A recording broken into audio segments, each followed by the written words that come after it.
महादेव। एक बारी लेनी है ना, चलो एक बारी लेनी है ना। पढ़ूं? प्राचीन काल में एक करवा नाम की स्त्री महान पतिव्रता थी, जो अपने पति के साथ नदी के किनारे एक गांव में रहती थी। एक दिन उसका पति नदी में स्नान करने को गया।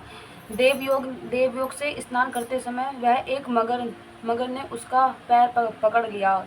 तब वह मनुष्य करवा करके अपनी पत्नी को चिल्ला कर पुकारने लगा। अपनी पति की आवाज़ सुनकर उसकी पतिव्रता स्त्री करवा भागी हुई चिल्लाई, और उस पतिव्रता ने आते ही मगर को कच्चे सूत्र के धागे से बांध दिया। मगर को बांधकर वह अपने पतिव्रता धर्म के बल से यमलोक में पहुंचकर यमराज से बोली, हे भगवान, मेरे पति को मगर ने पकड़ लिया है। इस अपराध में आप अपने बल से मगर को नरक में डाल दो। करवा की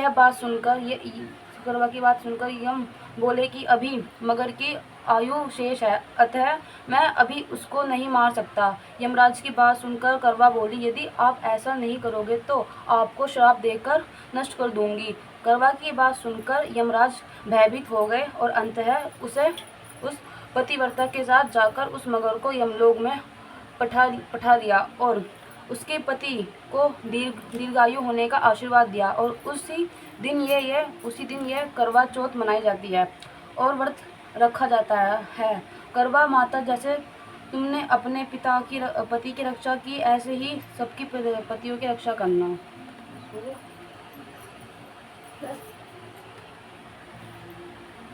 और दूसरी